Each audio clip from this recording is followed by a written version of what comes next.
A lot of times I'm driving, there's nothing to do, and I shuffle through the radio before I unglue. There's a lot of red on ways, it's traffic, I'm screwed, and I'm wired a bit different than a regular dude. It's not a bad thing, I embrace it, it's true. The radio don't stimulate brain chemistry fluid. The Buddha found nirvana and the Four Noble Truths. Through a meditative process, right action he proved. For me, I require the use of a tool, a detector, pin, pointer, shovel, and beach scoop. I'm meant to work the dirt with my history crew, but everywhere I look, my interest taboo. Most people choose Bieber over Tippecanoe. What does a detectorist listen to when the radio is full of bad music and news? I need an alternative for me to peruse. Beyond Sight and Sound gets fantastic reviews. A metal detecting show where my thought bubble brews. Thank you, Josh Kimmel, for inviting me to a detecting dork out with guests like yours truly.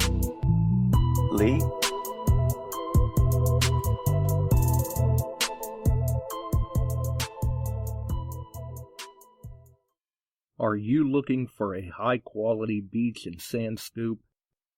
Are you trying to take your hunting to the extreme? How about an American-based company that stands behind their product and everything they sell? Then check out our friends over at XTREME Scoops. John has been making scoops for some time now and makes a quality beach and sand scoop to take your hunting to the next level. XTREME Scoops recently released their new sand shredder that works great in the water and on the beach. And if you're a new Equinox user, you may want to check out his Surfmaster X3 that can trap those small targets you new Equinox users are finding out there. XTREME Scoop's company approach is let's do it right. So do it right, buy it once, and go to the extreme. XTREMEScoops.com. That's XTREME scoops.com. Hey boys and girls, we are going to talk about S&W shooters and prospectors. What is S&W shooters and prospectors? We at S&W Shooters and Prospectors help people find treasure. Did you say treasure?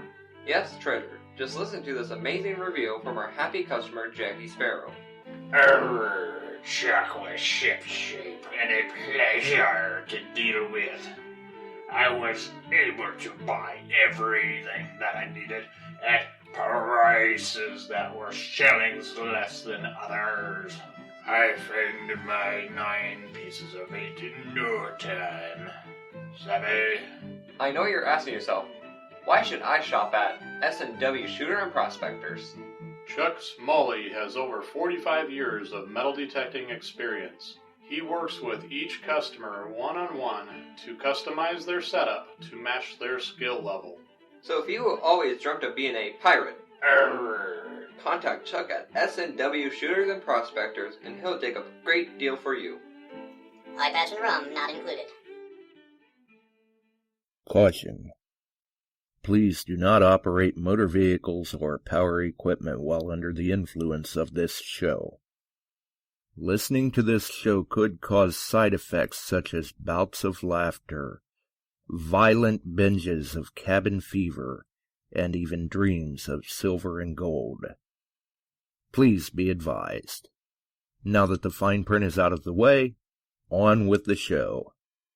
All right, we're back. We're live once again. You are listening to Beyond Sight and Sound, metal detecting and treasure hunting radio for all the really cool digging people out there. And some of us are definitely warming up. The weather's getting a little nicer now if we can just get out of rainy season. I'm not sure how she did it, but Barb beat everybody into the chat tonight. Although she did miss out on some prizes Sunday. Well, her loss. That's the way it goes. We see that Frank's in the house as well. Welcome aboard to Detect America. Monday night's show, very, very good. Lots of prizes given away, but like I said Sunday, they weren't going to get through all of them in one show, and They most definitely did not. Those of you that tuned in, you know that. And you'll see more of those donations showing up in future episodes. So links in the chat, in the description, obviously, our friends at Shooters and Prospectors, A.I.P, Extreme Scoops, DETECTEES, TheRingFinders, Nokta Makro website, Legend update, link. There's also Ohio Metal Detecting, Crazy Spider Adventures, Metal Detecting NYC, All Metal Militia, Detect That Outdoors, all on YouTube. All Metal Militia, Metal Detecting Central Illinois, The Relic Hunter, I&I Group, Detect America, Metal Detecting Beyond Sight and Sound, all on Facebook. There's a lot of different Facebook groups, but there's a lot of different Facebook groups out there, even way, way more than what I mentioned, definitely. We see that people are dropping into the chat, and hopefully you're dropping in to hear about all that glitters with Treasure Fest. Scott's taken the time to sit down with us tonight and discuss Treasure Fest with us, as well as tell us a little bit about Treasure Fest 5 that's coming up. Yes, for some of you that caught it earlier today, I was trying to get things around for the show, saw something shiny, and was off on another track, and, got sidetracked with the image I was using and labeled things Treasure Fest 4, and that's not in October. Treasure Fest 4 has already been done. Treasure Fest 5 will be in October, and I believe it was somebody over in Awesome Relics, New England, that so graciously pointed out my error, and I had to go and fix that this evening. So the audio's a little different tonight. I didn't get the chance to fire up the interface or anything. That's the way it goes, though. We'll take care of it in post. That's why sometimes the archives are better quality audio. So, that's the way that all goes. Obviously, Detect America, you can catch Frank and the Gang 8 p.m. Eastern on Mondays. You can catch Shelley and Dawn with Can You Dig It over on YouTube and Facebook. They're simulcasting on Thursdays at 8 p.m. Eastern. So for you people that don't like Facebook, you can catch them on YouTube. For the people that don't like YouTube or can't figure it out, because I can never seem to find their channel even though I'm subscribed, you can get to them through Facebook. So we've got that too. Other than that, let's get on with things. How's it going tonight, Scott? Things are good. Thanks for having me. I appreciate it. Awesome. Well, it's good to hear that things are good. Things are going well. That's definitely great, and definitely a pleasure to have you sit down with us tonight. You've called in a few times and chatted and everything, but this is the first time the floor is kind of all yours, so to speak. So it's a little different. Is it different from the listener perspective, being on this end of things? It's a little different. Yeah, I'm a little nervous. I mean, I hope it's not a total train wreck. No, it certainly can't be a total train wreck. It's Sunday, like I told Phil when he's like, well, I don't want to make a fool out of myself or anything at the I&I events. No, that's what I'm there for. Don't worry about it. It'll Fair be enough. all right. I had a... God, that's been a few years back now. There was a gentleman that was going to be a guest on the show, and he wanted to hear a few archived shows, so he would kind of have an idea what to expect of things. And I sent him a few links, and finally just sent him the link to the channel and said, here, just browse through. There's some on YouTube. Google Beyond Sight and Sound. Pick one you want to hear and go at it like that. He says, thanks, I'll do that. And I don't know, a couple hours later, whatever, I get a message from him, and he says, hey, do you happen to have an episode where maybe somebody might have sounded like a complete idiot That way I have an idea what I might sound like if I'm going to be on your show. And I told him, I said, sure, take your pick. I'm on all of them. And he's like, oh, come on now. So, well, you know. Gosh. Yeah. It broke the ice with him pretty quick, though, and he Sure. was pretty relaxed by the time it was time for him to be a guest on the show. So it worked out well. Definitely worked out well. Anyway, you this last trip to Treasure Fest, well, the last trip to Arkansas for Treasure Fest 4, this wasn't your first go around, I don't believe. Nope, it was my third consecutive Treasure Fest that I've attended. So I've been to 2, 3, and 4. Initially, the first few of them that came out, they were only offered once a year. And then about a year ago, they started offering them twice a year. So now there's one in the fall, usually mid-October, and then there's one in the spring, usually around the last week in March or the first week in April. So now they're offered twice a year, at least for the immediate future, according to the organizer, Brandon Sutton. So we go down twice a year, and my plans are to continue to go to it twice a year until I can no longer swing a metal detector. I enjoyed it that much. Right, you had to if you continue going back. And from everything I've heard about Treasure Fest, because I've not been there, I've not registered, anything like that. Everything I've heard, everybody always has high remarks and comments for it. And it seems like everybody I see post up about it always has just a boatload of prizes and finds that they have found over the weekend. Yeah, it's insane.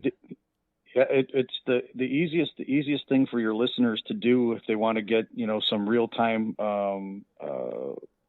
affirmation of how good it is just go to Arkansas History Unearthed Facebook page, and you'll see dozens and dozens and dozens of posts from people that just went week before last in April. All their coins, all their Civil War relics, all their prizes, all their swag. I mean, it's all listed there like you've seen on my page. 2 years ago, I started going there. They had 600 prizes in the ground. Last October, they had 2,000 prizes in the ground. This last one I just came back from 2 weeks ago. They had 4,000 prize tokens in the ground, which included about $18,000 in cash prize tokens, 10 $1,000 prize tokens, and then one $5,000 cash prize token in the ground. So besides all of the regular prizes, you got all kinds of coins you can dig up, and then you got the Civil War stuff. And like I said, if you go to Arkansas History Unearthed, thank you, Mark Hoover, that's the Facebook group you want to join, or just maybe it's public. You can see all the posts. Did he drop the group in there? Yeah, he just posted in the chat. I could see. I may have misspoke when because I was fixing to drop the group in there, but he's already got it, so that's great. That works. Right. And then you can also go to Kadoha, just like it sounds, KA-DO-HA. Kadoha Indian Village is where the hunt actually takes place. One of the cool things about this hunt is your ticket to get into the metal detecting event also allows you to go into the Kadoha Indian Village museum, and you can actually see the burial mounds down, 10 or 12 feet down in the hole. You can actually see the replica skeletal remains and finds from the Native American burial mounds from 10,000 years ago. So nice. Obviously we don't hunt the burial grounds because that's sacred, right. land. That's a big no-no. We hunt the two fields, but that your ticket is included in that, so you can go through the Kadoha Indian Village in Murfreesboro, Arkansas. It's kind of a cool place. When they're not hosting our event twice a year, it's actually open to the public, and you can rent a metal detector from the Kadoha Indian Village in Murfreesboro, Arkansas. I don't know what it is, maybe $10 or $20 an hour or whatever. And then you rent a metal detector and you go out, whatever you find, it's finders keepers with your family. You just go out and start swinging, and whatever you find, you take it home. That's what they do out there when they're not hosting our private event twice a year. So that's pretty cool. Well, you can't beat that. No. And the other thing that's really, really unique about this particular town, Murfreesboro, Arkansas, It's a really cool small town. It's super, super easy to navigate. It's not like you're trying to find your way, through like Chicago or Detroit or something. It's super tiny, super nice people. And 5 minutes from the metal detecting hunt is the Crater of Diamonds State Park. And that is one of the only places in the world that you can pay $10 and you can dig for real diamonds. And again, it's finders keepers, and you take them home. And if you follow incidentally, my page, of which, congratulations to you. Yeah, if you, for those of you that didn't read the first comment underneath that sparkling thing, it says, yes, this is plastic. Yes, I found it in the Kroger lot. And yes, it probably fell off a Rainbow Bright doll. So no, this is not a real diamond, but thanks for the support. So, hey, you never know when they are going to turn up. I mean, there have been some nice, canary diamond. Well, there's been some nice diamonds, period, pulled out of there, but I know there's been some exceptionally nice canary diamonds pulled out. A lot of people are surprised at the education that they get when they go down to the Crater of Diamonds, because a lot of people are under the misconception that, all diamonds look like cubic zirconias or whatever, when that's not the case. They're many different colors. And like I said, if for those of you that don't follow me, you can send me a friend request, and I'll be happy to accept it. You can go to my Facebook page, and you can search for a gentleman named Larry Taylor, just like it sounds, and he's found over 100 diamonds out in that diamond mine so far. He just kills it out there every time he goes. And another friend of mine, Randy Tanner, who also is a metal detectorist, he's found over 24 in the last several years of going out there. So it's a lot of fun. You dig up dirt out of the ground. It used to be a volcano apparently, and then you sift it. There's a trough that's there. You get a little sifter and you sift through all the dirt and the muck and the little fine granules at the bottom. You actually get to take a 5-gallon pail of those of that little I'm gonna call it aquarium gravel in a sense. Yep, you can take a 5-gallon pail of aquarium gravel home with you every day. And Shannon's right. The Crater of Diamonds does have a Facebook group. Thank you. Don't follow Scott McClory. Thank you, Steve Pacifico. That's lovely. Welcome aboard, Steve. I know he's just messing with me, but anyway, I gotta stop reading these comments. I'm gonna pee myself. Anyway, Steve's a good guy. So this year at Treasure Fest 4, the organizer Brandon Sutton took one of the suggestions that Mark Hoover and I brought up to him, and that was to have at the end of the second day any prize tokens that were not found in the dirt that were still on the table. They just started pulling names out of a hat, and every single person that stuck around till 4:00 on Sunday actually got one extra prize before they went home. So every single person who stuck around got one extra prize before they left. So even if you had a not a so great day, if you did, for some people, I think most people did really well. But if in your own mind you should have maybe got one more prize token, you should have found another token in the ground. Well, everybody got one more free prize off the prize table on Sunday at 4:00, and that was a really nice way to end the event. So it starts off with a meet and greet on Friday night. This year we had a crayfish boil and a shrimp boil, and, sweet corn and red potatoes, fish fry. And that was Friday night. Had a live bluegrass country band on Friday night, and then Saturday and Sunday was just all day swinging and giveaways and redeeming your prize tokens. So nice. Yep. So and like I said, I was really happy with how I did. I ended up doing pretty well, I thought, overall. It looked like it. I mean, you had a pile of stuff. Yeah. I ended up with I want to say about a dozen coins I dug up out of the ground. I ended up with maybe a dozen Civil War relics. I got one button from 1804. I got a button from the Civil War from 1854, and then I got a button from around 1906 from pre-World War I that I dug up. So Garrett Metal Detectors was the major sponsor this year. So they sent us some of their celebrities. KG and Ringy were there, and Gypsy Jules was there. All the other people from Garrett were there representing their company, and they gave away a ton of stuff. They had a test field where you swing your metal detector and guess what's in the ground. And then once you did that, you got to spin a wheel and you could win a prize anywhere from a brand new pinpointer, which is one of the things that I won, to gloves, to a backpack, to hats and all that stuff. So that was really cool. Nice. Definitely. And I'm sure that for those that aren't familiar with the event, somebody's probably just dying to know, is this a combination of natural finds and seeded finds, or how is this set up? It is a combination natural and seeded find, but my best guess would be overwhelmingly the majority of the stuff you're going to dig up out of the ground is seeded. Although there was a trading post there at one time in the early 1800s, and I believe, Mark Hoover might be able to correct me here, I believe that it was at one point some type of a Civil War staging area, but I know there was no battles out there, but maybe they passed through. I know there was a regiment that was stationed out of Murfreesboro, Arkansas, so they may have actually been on that soil. But overwhelmingly, it's a seeded hunt, but there are some natural finds that people dig up every year as well. I'm for sure on that, so. Nice. Well, there's nothing wrong with that then.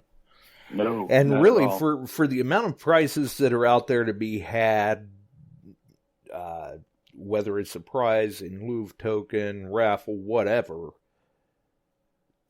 it's not bad. Not a bad price for the weekend. No, I mean it's $300 for the weekend, and that includes the meet and greet and your 2 days of hunting, and then the giveaways, and then lunch on Saturday is included with your ticket. The museum and the burial mounds are included in your ticket.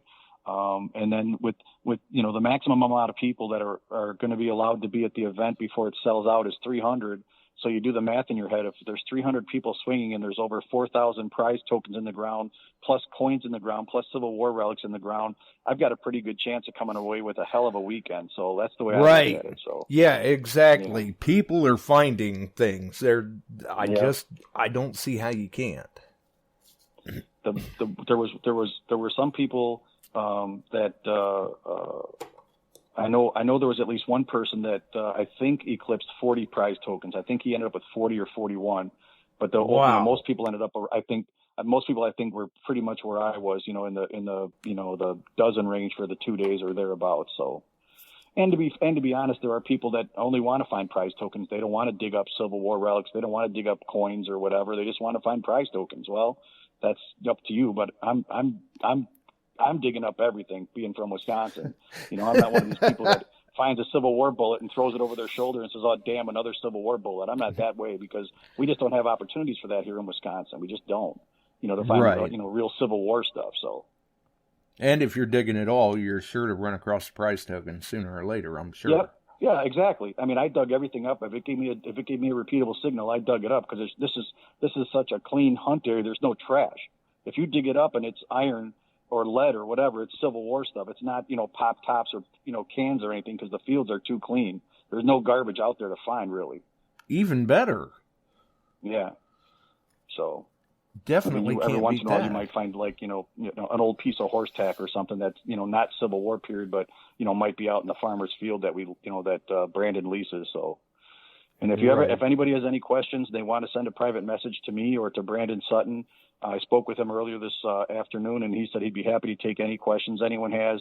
You can private message him. His name is Brandon, D-O-N, Brandon Sutton, S-U-T-T-O-N, or you can private message me or Facebook me or whatever. So, except for Steve Pacifico, he's officially going to be served with a restraining order at the end of the day. So, yeah. Right, he's about to be banned. Yeah. Well, that's the way it goes sometimes, though.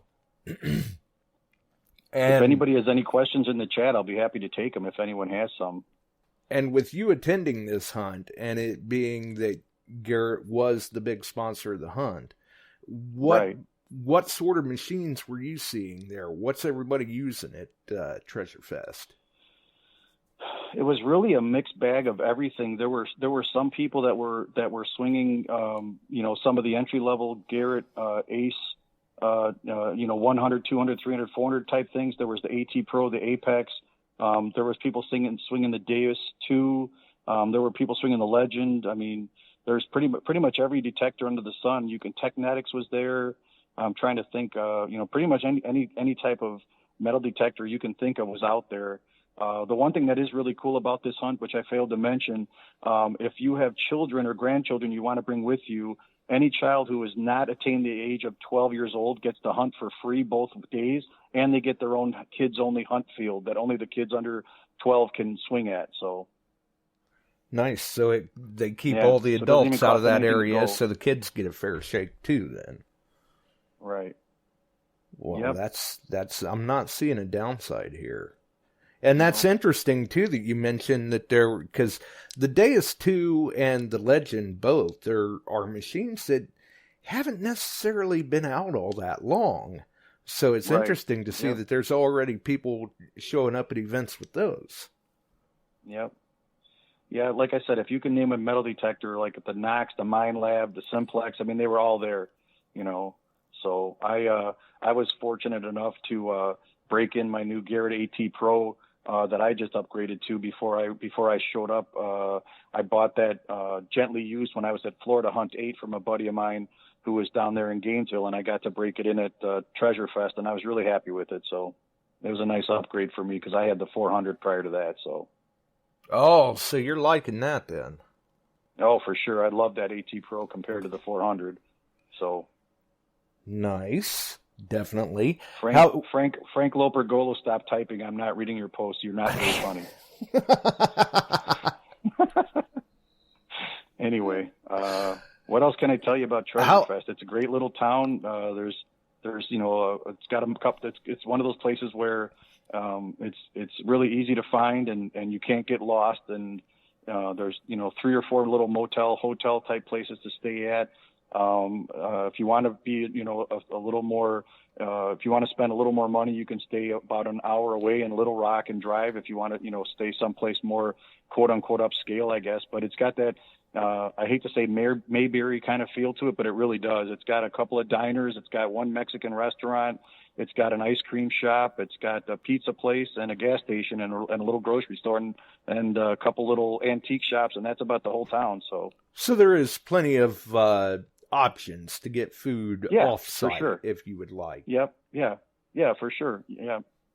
Well, that's not bad either. And about, if you had to guess, about how many machines were up for grabs, because I know sometimes people go to these sort of hunts hoping that maybe they get lucky enough that they can upgrade from their machine that they're currently running by winning one. Mark Hoover may have to refresh my memory, but I know when the Garrett giveaway was being held, I think they gave away 3 brand new machines. And I know one of the things they gave away was a prototype Garrett Apex that was camo dipped, and that thing was so cool, just amazing to see. And that was one of the giveaways. I think they gave away 3 or 4 metal detectors over the course of the weekend, and then a ton of other stuff. I couldn't even keep up with all the giveaways that were going on. So, right, it sounds like it keeps them pretty busy trying to hand out all these prizes.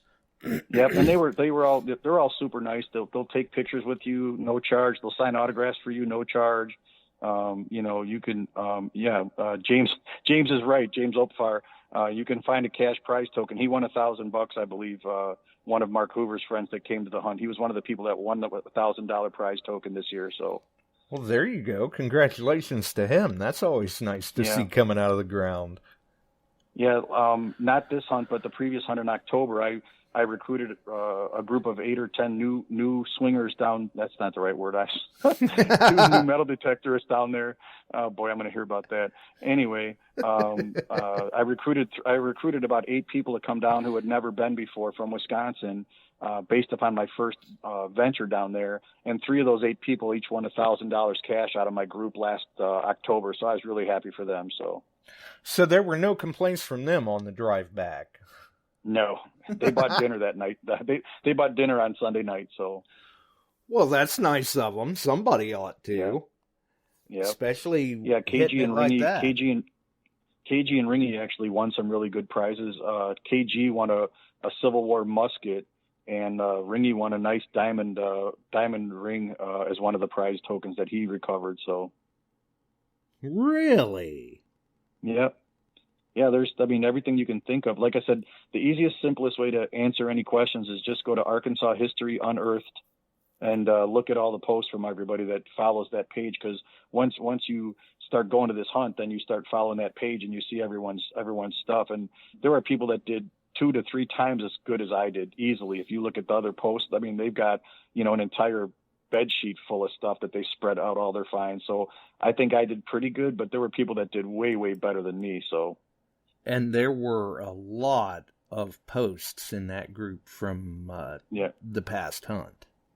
Yeah, well, for sure. All the hunts, actually, if you look back through there far enough.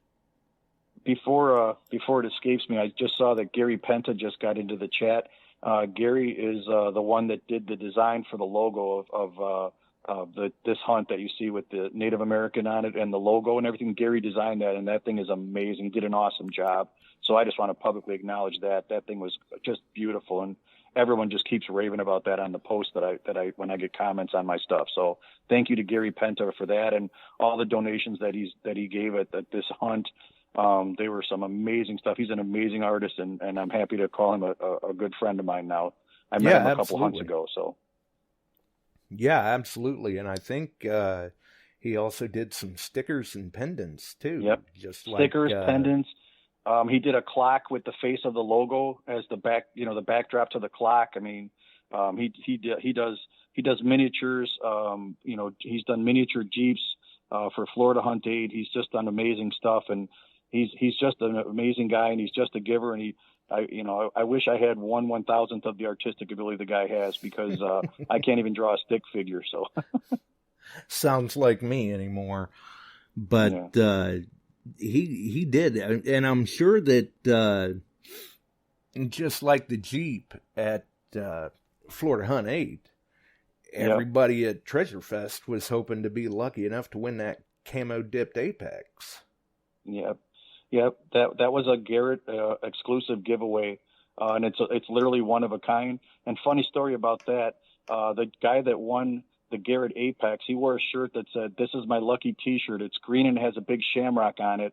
And I forgot his name already, but this is the same guy that at the last hunt, previous to this one, he won the grand prize that time with the same shirt on. It was a Civil War sword used in the war. So I need to go find that guy and find that shirt. I need to get me one. So right, yeah, it sounds like the shirt's definitely working for him. James Apperson, I want to say. Anyway. Wow. Still, but, I need to get me that shirt. Right, my lucky T-shirt. Yeah, for sure. Yeah, it definitely sounds like it. And there were, you mentioned earlier, there's a cap of 300. Is that the way the past events have been? I know this one coming up is. They've all been 300 max, and they have not sold out yet. I think this one might be the one that sells out, because so many people now over the last several hunts, through shows like yours and shows like Can You Dig It with Shelley and Dawn, and Detect America and other shows that I follow and that I've spoken about this hunt about. I think now there's really getting a lot of momentum for it, and I just don't think a lot of people knew about it because it was relatively new. I mean, we're only looking, you're only talking Treasure Fest 5 is just coming up in October. That date's locked in, the 14th, 15th, and 16th. I saw you posted that. Thank you. And when the tickets are gone, the tickets are gone. Now, here's another thing that's kind of cool about this particular hunt. If you refer somebody to the hunt who's never gone before, the hunt organizers will give you a $50 credit towards your ticket. So if you recruit 3 people that have never ever been to Treasure Fest in any way, shape, or form, and they show up in October, you get $150 on the spot just for referring them and introducing them to this great hunt, because they want as many people as possible to enjoy it the way we've all enjoyed it. So that's pretty cool. Right. So they're trying to grow, and there's incentives out there for that. Yep, they're trying hard to grow, and they like to hear back. If you've got suggestions like, hey, you might want to try this or try that. Like I said, up until this point, Brandon Sutton, the organizer, he never gave away the last 30, 50, 80, 100 prizes that were still sitting on the table. This year he did that, and everybody seemed to rave about that. It was so nice to, no matter what else happened that weekend, you still got one more really nice prize off the prize table before you went home, and they had enough that every single person that was still there at 4 o'clock on Sunday afternoon got at least one prize to take home, one extra prize to take home with them. So, and if you remember my post, for me, that was the plastic display case with the 7 arrowheads and the Civil War relics that were alongside of the arrowheads in the hard plastic case. That was my prize. Yeah, I saw that. Prize. Nice prize. Yeah, really nice. Like I said, he does a really good job. He puts them in those little, I don't know a better way to say it, but those little cardboard boxes with the cotton and the little pins that go through to keep them closed, and that's the way you get the prizes. Right. You get all the Riker prizes boxes. you get already. Yeah. Or if you get a prize, if you get a silver dollar or a walking half or whatever, as a prize, it's already in the flip and it's already stapled for you with the date and everything, like you saw in my post. So, yeah. So you ain't even got to worry about getting it home and Nope. taking care of it or anything. It's Nope. all the hard part's been done for you. Yeah. All you had to do was show up and claim the prizes, Yeah. basically. Yeah. And the other thing that obviously I haven't touched on, but it goes without saying, is people in this community are so great. For someone like me who's only been doing it for a few years, you make so many new friends. You reconnect with old friends you haven't seen since a previous hunt, and it's like you never stop chatting with them. The last time you saw them, you pick up right where you left off. Everybody's so supportive. There was people out there that were struggling with their machines, and somebody would walk up to them and say, "Hey, I've got the same machine. Would you like some help?" And they're like, "Yeah, could you help me? I've never used this before." And they would explain to them, "Well, this is the kind of setting you want," or whatever. And it's just a really great. It was really nice to cheer people on when people won stuff. Everybody was supportive and happy for them. When the guy won the $5,000 cash, everybody was happy for him, and obviously he had to be escorted to his car because they give it to you in cash. But Wow. It was great to see people, meet people, reconnect with people. It really is a great opportunity to just continue to build on that friendship and that kinship that people in metal detecting seem to have. And I've done a lot of other hobbies in my life, fishing, ice fishing, other things like that. And it's much more of, get out of my spot, and I won't tell you where I found this, and I don't want to help you, because I'm catching crappies and I don't want you to catch crappies. Metal detecting by and large is not that way. And I'm just really proud to be a part of the community. And I wish in hindsight I would have picked this hobby up when I was 20 years old, not 56 years old. So I'm going to do the best I can with the years I have left. So. And it's a lot more rewarding too. Yep. And that's what I love about it. I mean, you never, as long as you find something every time. I'll tell you a true story. So Treasure Fest 2, I'm brand new to the hobby. I don't know what the hell I'm doing. I literally don't have any clue. I go there sight unseen.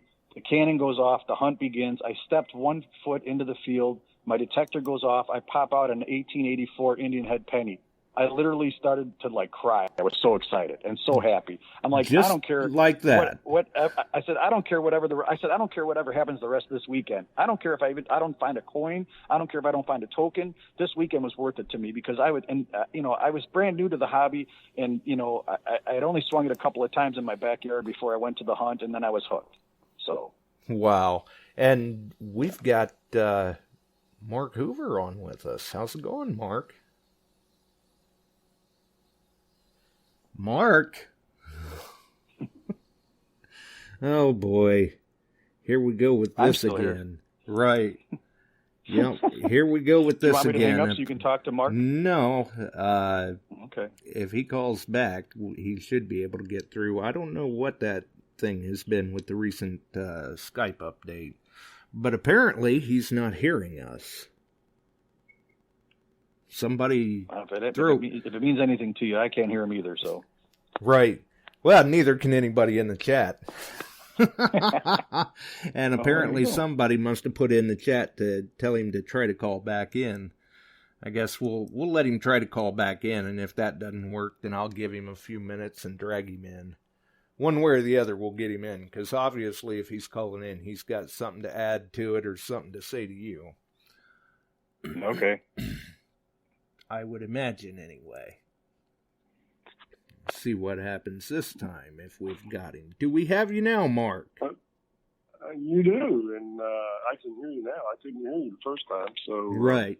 I see all the comments in the chat already about me dropping my phone in the fireplace and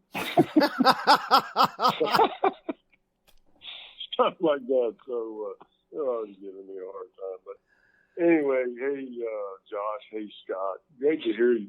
Doing a great job, Scott. And just ignore all those comments from the guys from the. I stopped reading them after. I stopped reading them after the Ohio relic hunter said he wanted me to picture him in his underwear. He's going to send me a pic. I stopped reading them after that. So thanks for that, ORH. No, thank you. It's always good for a laugh, though. But yeah, I just wanted to call in and just say a couple of things. Scott, first of all, you're doing a great job tonight, and also you are a really good representative of our hobby. I just wanted to tell you that you've done a great job of representing, and just want to thank you for reaching out to me initially to invite me to and Gail to Treasure Fest 3 back in October, and through that, we developed a friendship. And Josh, you guys don't know this. A lot of people don't know this. Scott's a Scooter is a retired police officer. I think most people know that now. I did know that, actually. He was great. You did or you didn't? I did. Oh, okay. Yeah, so he was gracious enough to give me one of his, a couple of his badges. And then at Florida Hunt 8, he gave me a pair of handcuffs. Which, you know where that's going to go in the chat. But anyway, in this last time, he was gracious enough to give me one of his shirts with the patches on it. So Dale and I are going to work on putting together some type of a shadow box with all that stuff. So thanks for that, Scott. And, here's another interesting thing about our hobby. So Scott invited me. I didn't know who he was. It was just like this guy reached out to me from Wisconsin and said, hey, there's this amazing event called Treasure Fest in Murfreesboro, Arkansas. And, we started looking into it and decided to go. And Gail and I went into the whole diamond mining, and we went to visit Hot Springs, Arkansas, which is not that far away. So it was a great trip all the way around, and we met Scott and his wife, Michelle. We all went out on the diamond mines together. So that was a lot of fun. And in that time, I think we had maybe a half a dozen people came from Central Florida. What's happened is this time we had about 15 people come from Central Florida. And I don't have any doubt that next time it'll probably be more than 20. So what's happening is the word is getting out. And like Scott said, it'll probably be sold out in October. Right. You all just need to rent a bus. Yeah, the only not a bad idea. Yeah, especially with gas prices the way they are. Yeah. Well, thank you, Mark, for your comments and your friendship. And to be fair, when I retired from the sheriff's department, Mark Hoover was kind enough to give me a legit palm-sized megalodon tooth, which he knows I've always wanted in my life, and I knew I'd never get a chance to dive for one down in Florida. And he actually gave it to me as part of a retirement gift, along with a really nice sterling silver 1-ounce round from the police memorial. I think it was the mint, wasn't it, Mark, from the police memorial fund or whatever? Yeah, well, the U.S. Mint put out a special U.S. Mint memorial. Yeah. The U.S. Mint put out a special memorial coin. And it's just last year. Yeah.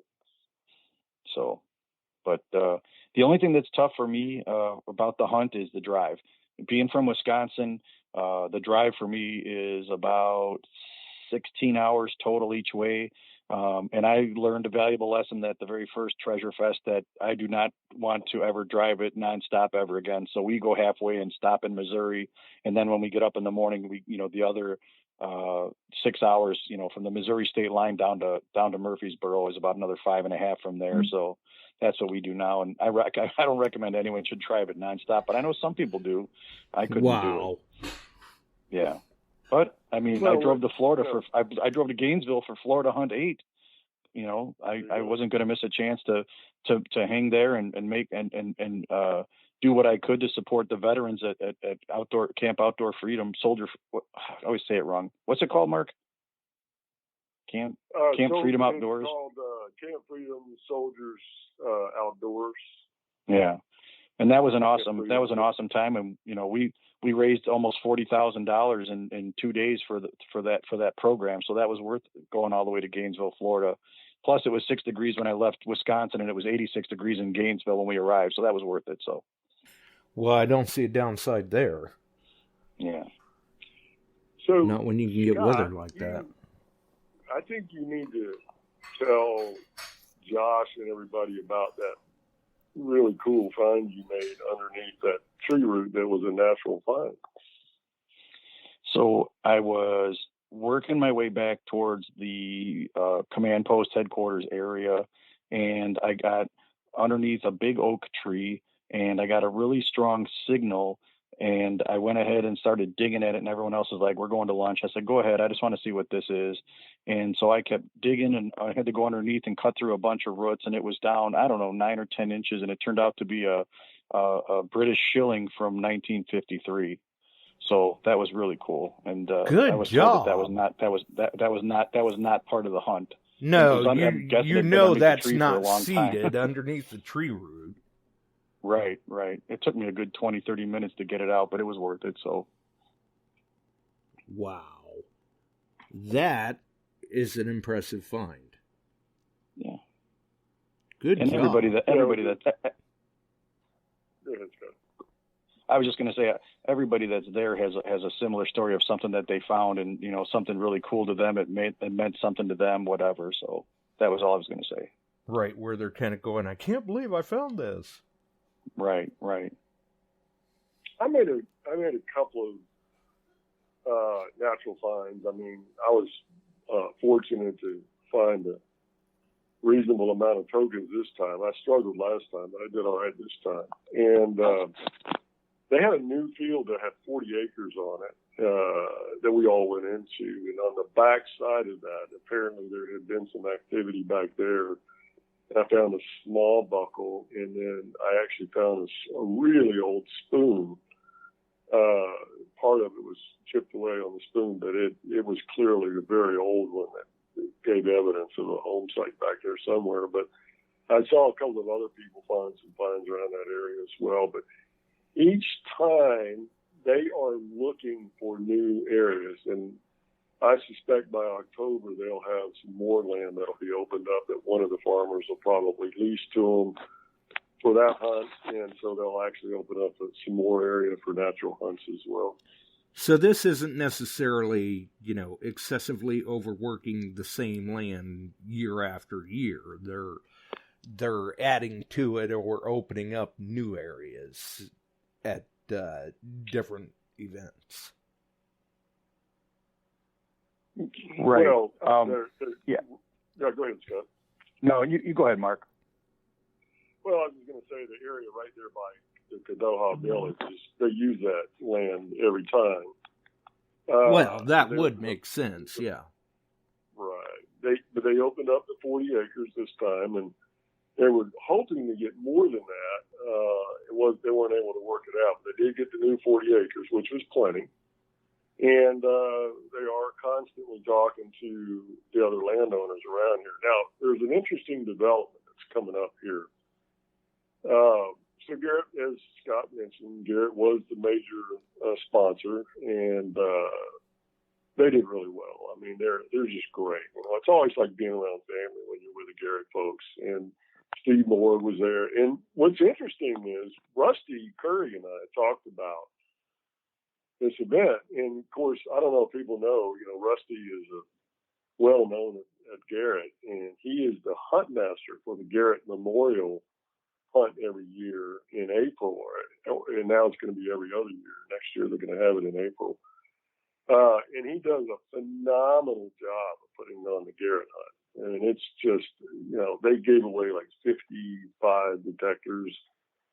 And what they do is they give away one metal detector for every year they've been in business. So they did just, Rusty just runs just an incredible. So when we were talking, he said, well, I'm not going to go and work with Garrett. I'm just going to go pay the money. He actually bought the ticket from one of our guys. And I'm going to go hunt and just have a good time and just do it myself. And I said, well, would you do me a favor since you're the hunt master? Can you just kind of observe and be willing to share your observations with Brandon Sutton and the folks who run it, because you know so much about how to do this. They can use all provide some input. Yeah, right, yeah. And so Rusty was very gracious, and Steve, and they provided some feedback for it. And then,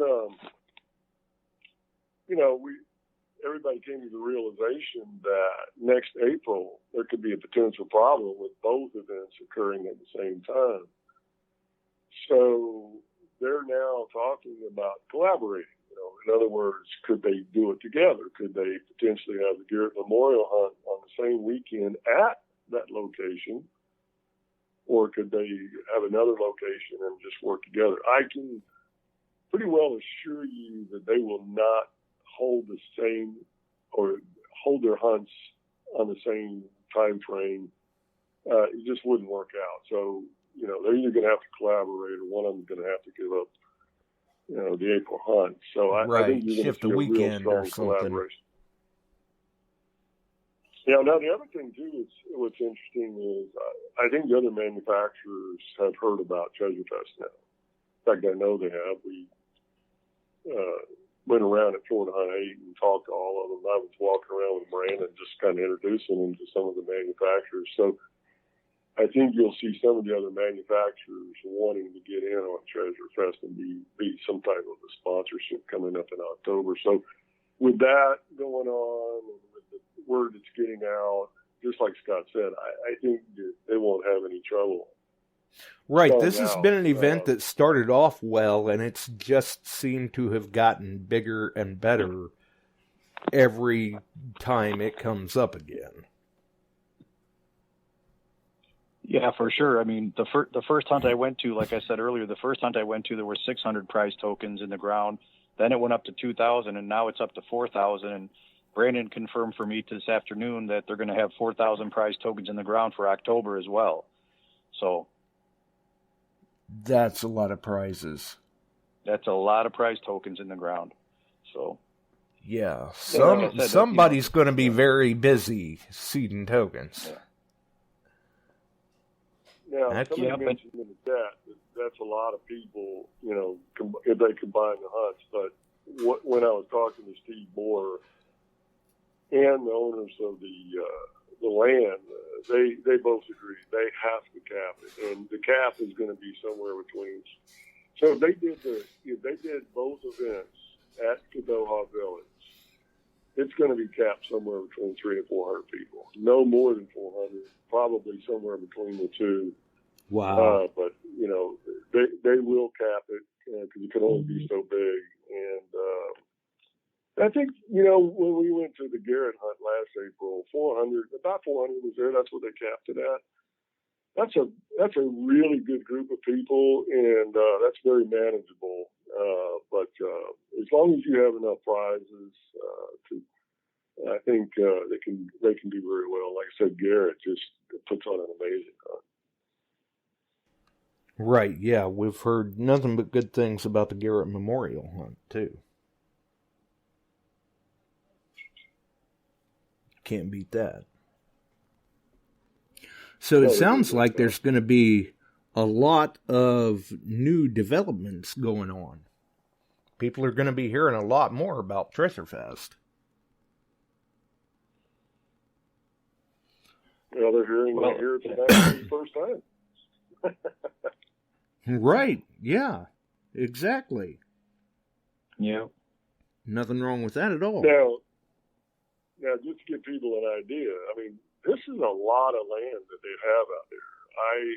Saturday, I had my Fitbit on. I walked 8 miles, and on Sunday, I walked 10 miles, covering the ground. And so, it's really weird because there's so many people out there, and you look like you just got people, when they line up, there's just people everywhere. But when they take off, you look around the field, and I mean, people are spread out everywhere. You got a huge amount of room to walk. And the other thing that was interesting is I found tokens from Treasure Fest 3 this time, meaning that we didn't get them all last time. And if you with that much ground, there you can't. It's hard to. Well, look at the end of the look at. Go ahead, Scott. I was just going to say quickly. Look at the end of the day on Sunday at 4:00. They still had 180 prizes that nobody dug those tokens up, and they were just giving them away because nobody found them over 2 days. With all those people swinging for the better part of 16 hours over 2 days, there still was close to 200 prizes, 150 prizes that nobody found, which is amazing. Yeah. Yeah, it is amazing. What was nice was if you found a token from Treasure Fest 3, you could take it into the store, and they would give you a T-shirt. And they had a really nice assortment of T-shirts, from the Doha Treasure Fest that you could pick from the right size, right color, whatever. So you just turn those tokens in, and you still get something from them, even though they were from the last hunt. That is cool. Yep. Well, one of the people from Wisconsin that won the $1,000 cash token back in October of 21, about 2 hours before he found the 1,000 cash prize token, he found a $1,000 cash prize token from the previous year, which was only worth a T-shirt, and he was so upset he thought he won $1,000. And then 2 hours later, he actually found a real one from that hunt, and he actually got $1,000. And it was like, oh my gosh, what are the odds, So we share that story all the time when people ask, does anyone ever find the money once? Yeah, this guy found it twice. So that's my buddy Paul Erfurth from Titletown Treasure Hunters up in northern Wisconsin. Great guy. He's coming, but he was there this year. He'll be back again in October. He's coming back, I'm sure. I would think so, yeah. And apparently he's got a lucky hand himself. Yeah, apparently. Nice. That is something else. Hey, I just wanted to call in and thank Scott again for inviting me. We're glad to call him friends now. And Scott, look forward to seeing you at the next hunt. And doing a great job tonight. And just keep up the good work. You're a great ambassador for our hobby. You're doing great. Thanks, Mark. You are too. I appreciate your friendship and all you've done for me and Michelle. And much love to you and Gail. Thank you, buddy. All right, thank you. You guys have a good night, and I'll exit on out here and just listen to the rest of the show. Good night. Thanks for the call, Mark. All right, John. So my buddy Phil Bortner just asked, what are the prize tokens made of? They're made of aluminum. So that's why when somebody first finds a prize token, a lot of people want to quick see if that person will allow their metal detector to swing over it, because every machine is different. It might ring up as a 1214 on a Knox, but it might be a 8182 for a Garrett AT Pro. Anyway, for some of the people in the hunt, like I said earlier, they'll notch out everything else now, and their machine won't even go off unless they find a token. Don't even bother They're with specifically looking for the tokens, but I don't know. Like you may be kind of shortchanging yourself at that point, especially with some of the finds that you've made. Well, like I said, I would never do that. But, the people that have, literally hundreds, if not thousands of Civil War bullets at their house because they live, in the Carolinas or they live in Georgia or Arkansas or wherever, I saw people dig them up and go, I don't want this. And they literally threw it over their shoulder back onto the ground because they didn't want to bother with it. And I just couldn't believe that. But again, I'm from the Midwest and, anyway, that's, some people, as soon as the gun goes off, they sprint. They literally run as fast as they can to the other end of the field, swinging that thing as fast as they can. They're going to take out your kneecaps if you get in their way. Other people are not that, diehard or cutthroat, I guess you could say. I mean, but, there wasn't anybody pushing or shoving or anything like that. And, it's, once your machine figured out what a prize token was, you knew right away. Like I said, on my AT Max, my AT Pro, it was an 8081. So as soon as I saw that 8081 ring up, I knew I had a prize token. There was nothing else that was going to ring up like that. until I found a KG and Ringer gold coin. KG and Ringy's gold coins rang up as an 8081 also. So thanks for that, guys. Anywhere they've been, they launching things out of everywhere. Oh yeah, those guys are awesome. They're great. I love those guys. They're awesome. I love Gypsy Jules. She was fun to hang around with, and all the guys from Garrett, Miguel Ardito, and all those guys. They're all really super nice and such great people. And they're not snobby. They're not even though they are celebrities, if you will, in our hobby, they're really super approachable, and they're just super nice people. And I can't say enough good things about them. And that whole group of people that that Garrett recruited for the hunt were just awesome to deal with. So.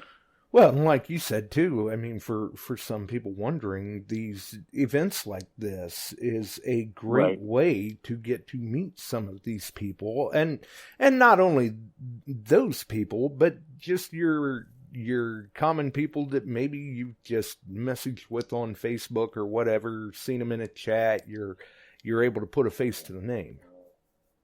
Right. Yep, for sure. And I couldn't help but notice earlier you mentioned you've only been in the hobby a few years. What got you into the hobby? Well, a few years ago, many, many years ago, I bought one sight unseen, and it was a cheapy, kind of like a Tractor Supply kind of model, and I didn't find anything with it, and I gave it up. Well, fast forward to about 3 years ago, my wife and I were out visiting my son and his family over in Ohio. Well, my son lives in a house that was built in the late 1800s, and even has a carriage house right next to it where they used to store horses in the stables. My youngest granddaughter, who was 6 at the time, I think, she says that she really wants a metal detector for Christmas, and we're there at the end of October. And so we get her a metal detector while we're out there, and we take it in their backyard in the carriage house, and we start finding all kinds of stuff. So all of a sudden, I'm like having this ball. We're digging up everything in my son's yard and having a big old time finding coins and old stuff from the 1800s and horse tack and whatever. We found a carburetor to a car. I don't know how that got out there, but anyway, we just had a ball. And then while we were still out there, my wife found the Garrett AT 400, the Garrett Ace 400, and she actually ordered it for me. And when we got home from the trip, that was waiting for me from Garrett, sitting at her house when we got home, and I've been hooked ever since. Oh, so this was kind of a surprise, wasn't one of these, I got to get one of these when we get home. No, she just saw how much fun I was having on it, so, yeah. Nice. Yeah. It's a way to do it. Yeah. And apparently coming up here in a few months, you're going to be giving a presentation? Correct. On June 11th, while you guys are doing your Illinois hunt, unfortunately I can't be in two places at once. I'm going to be doing a presentation that's sponsored by the Historical Society in my town, and it's going to be at the library, where people are going to see all my finds, be able to touch all my Civil War stuff. We're going to show them both of my metal detectors, and then we're going to actually take them out, and we're going to do a seated hunt in town near the library for them, and then they're going to get to keep what they find and do a couple raffle prizes, that kind of stuff. So they wanted someone to do a presentation about metal detecting, and I said, sure, I'll do it. So right. So I'll be doing that. I'll be doing that in June. So. Well, and I'm sure you'll have some photos to post up about that as well. Oh yeah, for sure. I'll definitely post some stuff up here on your site and some of the other sites that I follow, some of the other pages that I follow. I just figured, what better way to, get people more involved in it and get people to better understand what we do, and why we do it, and, relic recovery and all the other things that are, trying to save history before it's, if it's never uncovered, it is, eventually it's going to just sit there and wither away. And I don't want that to happen with all the history we still have out in the world. So. Yeah. I mean, some people just, quite frankly, they just don't get it. And, it's simply because they're uneducated about what we do. So when you're able Right. to provide these presentations or educate people a little bit on what it is that we do, it helps to keep the hobby in a good light, and maybe puts, gives some people a little different perspective on things, and they're not just automatically leaping to conclusions that we're out there to loot and pillage and plunder and everything else. Right, and leaving big holes in their yard for them to break an ankle or something. Right, yeah, we're not all running around with backhoes or something like that. Yep. Because I know... I'm looking forward to it. I've been approached by some people in the past where it's like, you guys have really got some serious misconceptions about what we do out here. Yep. And there's not a whole lot that you can do about it, but just to try to educate them the best you can, and hope that you're able to cast a different light on things for everybody, actually, because our actions don't just affect us, they affect the hobby as a whole. Yeah, for sure. And like you said, it's unfortunate. 99% of us, do it for the right reasons, and we take care of making sure that, like the saying goes, make it better than you leave it better than you found it. But there's other people that, we read about them all the time on Facebook posts. Somebody, this practice is now outlawed in my town because somebody, dug 60 gopher holes and didn't put their plugs back in the ground at the local park, and now they've got an ordinance against it. Well, people keep doing that. We're eventually not going to, have places that we can go to except for permission. So we got to be good to our hobby and make sure our hobby returns that favor back to us and is good to us. And we all have that same, code of ethics and responsibility. So yeah, we lose ground daily at an alarming rate, literally, both from development and just restriction. Yep, and it's because of people like that. And unfortunately, yeah, you're right. Like you said, that for the most part, 99% of us are out there doing things the right way. But it's that 1% that seems to get the light cast on them, and that's what everybody hears about. So we do 100%. Have to kind of police ourselves a little bit, so to speak. Yep. Stay professional about it and all of that. Uphold yourself in a good manner. But I'm sure too, with you being, retired law enforcement, that's nothing new to you. Yep, for sure. Yeah, it's the 1% of the people that are causing all the problems for anybody. It's just those are the knuckleheads that cause the headaches and leave a bad taste in people's mouths, whether it's a musical event like a concert or it's people out, doing metal detecting at a hunt. It's unfortunate, but that's as I often tell people, statistics don't lie. Yeah, exactly. And unfortunately, when that's what the average person sees as the bad side of it, then they start to stereotype and assume that we're all that way. Right. And obviously, as all of us know, they couldn't be further from the truth at that point. And it's a little discouraging at times, but all we can do is continue to do things the way that we are. Yep. That's the way it is, though. That's the way it's been. That's the way it continues to be. But it does get better. It does get better, definitely. But it sounds like Treasure Fest 5 is going to be quite the great event. And for people that are interested, I hear that tickets are still available. They haven't sold out of all of them yet. I checked with Brandon this afternoon. He said they still have tickets remaining. I didn't get an exact number from him, but he said they do still have tickets available. Once they hit that number of 300, they're done. So, like I said, go to Arkansas History Unearthed Facebook page, or go to the Kadoha Indian Village Facebook page, or Treasure Fest Facebook page, or even easier, just send a private message to Brandon Sutton. Tell him you heard about this on Josh's show, and you want to know how do I get tickets, and he'll send you the link, and you'll be good to go. Right. Tell him, hey, we heard him talking about it. How do we get in on this whole thing? It sounds like a great time, and it certainly sounds like you want to get your tickets as soon as you can, just in case they do sell out. Yeah, for sure. Definitely don't want to be on the short end of that, because I'm sure there's no alternate list or backup or anything like that. Nope. Once they're gone, they're gone. Once they're gone, they're gone. There's no back. Once the ticket's been purchased, that's it. So. Wow.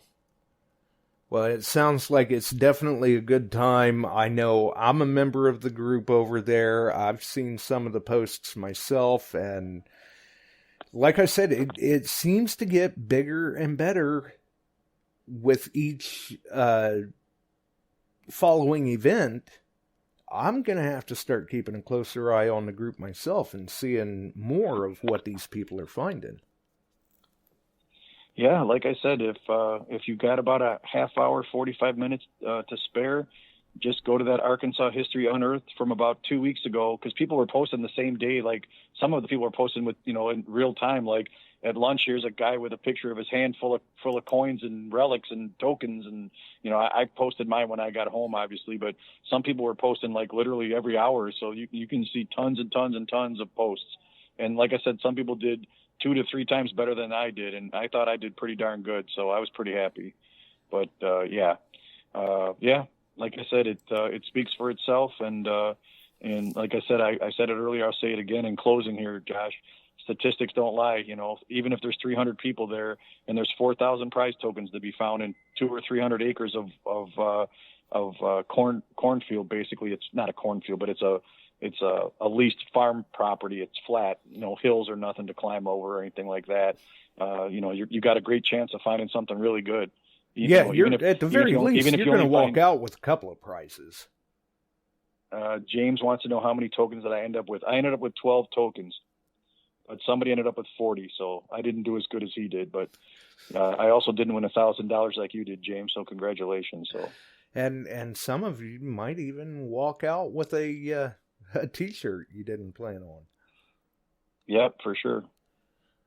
Nothing wrong with that at all. I'm liking what I hear about it, and that's kind of the thing we've always tried to do here on the show, is when we see those good events, those are the ones we like to talk about. Those are the ones we like to promote, especially when we see them growing and getting better and better like that. And here we are. They've done 4 consecutive events already. They're fixing to do their 5th one in October, and I have yet to find anyone that has any form of complaint about it. Everyone has always been fairly pleased with what they've found. They've not been disappointed.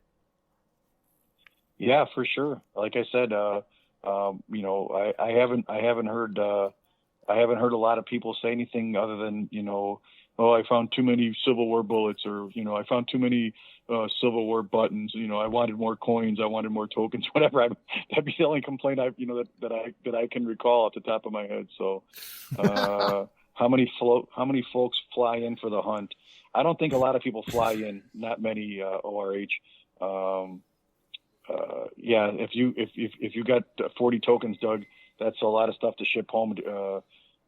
Some people, I think. That's a good point. I think Mark's whole crew flew in. Unless you're trying to find. There you go, James. He found 31. Good for you. So you're in that top tier club too. Good for you. I guess you'll be coming back, Mr. $1,000. Yeah. What machine is he swinging? I do not know. He had to mail his. It says he had to mail his display cases home. Well, I know Ringy had to give his Civil War musket to somebody else who was driving back to Phoenix, because he flew in. So he flew out of Phoenix airport. So he had to give his gun to somebody else because he couldn't fly home with it on the plane, even though it was a Civil War musket. It wasn't, it wasn't fire or anything. But so here you go. Mark Hoover just said James flew in from Seattle and uses the Deus. Well, he's doing all right with it, obviously. Yeah. I mean, like we said, statistics, that's a pile of tokens. Yeah, for sure.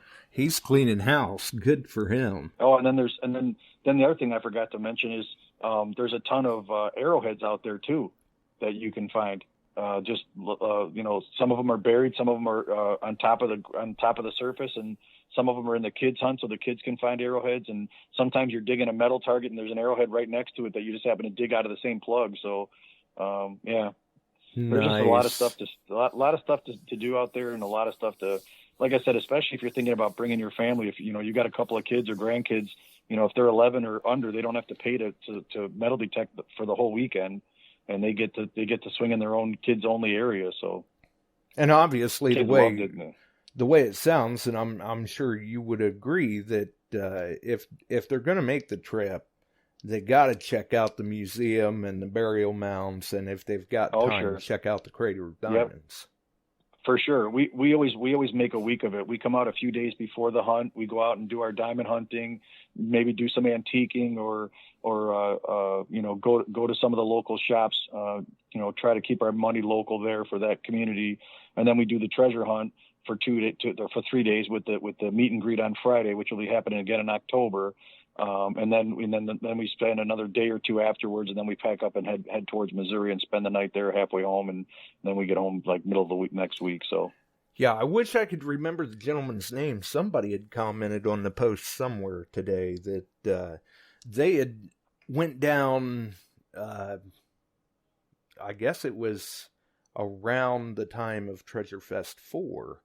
They had planned on going down to the Crater of Diamonds to do some diamond digging and had no clue at all about Treasure Fest, and just happened to hear about it and just about turned around, because this would have been, I believe, the week before is what they said in their post, and just about turned around to make the trip back down for the event the next weekend, but didn't. And it sounds like they may be very interested in trying to make this one in October. Mm-hmm. Yeah, for sure. Yeah, there were people that we met while we were sifting in the water trough with our looking for diamonds that had no idea about the Treasure Fest, and there were people at Treasure Fest that had no idea there was a Crater of Diamonds 5 minutes away from the treasure hunt. Had no clue. Yeah, and when it's that close, I mean, really, you're kind of cheating yourself out of the experience not to go ahead and check out the Crater of Diamonds while you're there. Yeah, for sure. Definitely. Yeah, it's it's just a really nice community, and they just really, it's really a great time, and it's a good place that you can take your whole family. Some of the motels and the hotels in Murfreesboro have heated pools and heated slides for the kids, and some of them don't. You'll have to do your research and take a look at where you want to spend your dollars and whatnot. Yeah, see what your options are. See what your options are. Do you want to stay there? Do you want to stay somewhere else? One of the interesting things about Murfreesboro, Arkansas, is darn near every single thing in the town has the word diamond in it. So when you try to tell someone which place you're staying at, I'm at the place with the diamonds. Well, there's Queen of Diamonds, there's the Yellow Diamond, there's the Shamrock Diamond, there's the Diamond. There's like everything in the town has diamonds in their name. So it's a little confusing when you're trying to figure out where to meet your friends at which hotel they're at or motel. Right, or whatever, going, which one did they say? I don't know. People are pulling out their cell phones, calling everybody, messaging locations and all of that. Yeah. Either way. And Mark Hoover just brought up a good point here. Even if you don't actually want to dig for diamonds, it's worth actually going out to see the state park because they have a really nice gift shop that has diamonds that have already been pulled that you could actually purchase for yourself, and then they got geodes and T-shirts and all that kind of stuff. And so does the Kadoha Indian Village. They've got all kinds of real cool, authentic Native American made items for sale there as in the gift shop, and you don't have to pay to go into either gift shop. It's free to get in the gift shop. So nice. Well, that doesn't sound bad either. It's always time to fit in a little stroll around the gift shop, see if you can't pick up some souvenirs. Definitely. Yep. Well, I think we're fixing to roll on out of here, so unless you've got anything else to add. No, I think I probably outwore my welcome. I apologize for that. I just love talking about Treasure Fest. I'm sorry. No, absolutely not. You didn't wear out your welcome at all. Hang in there with me for a few minutes and we'll get out of here. Yeah. Okay, all I'll right. hang here. So for everyone else, obviously, Scott McClory talking about Treasure Fest and the upcoming Treasure Fest 5 in October, Crater of Diamonds. It's been a good time. Definitely an interesting show. A few good laughs. Looks like Steve got to rile up the chat a little bit. It's been fun. Until the next one, thanks for dropping by. Thanks for Scott for sitting down with us. And we'll catch everyone on another episode. We're out of here.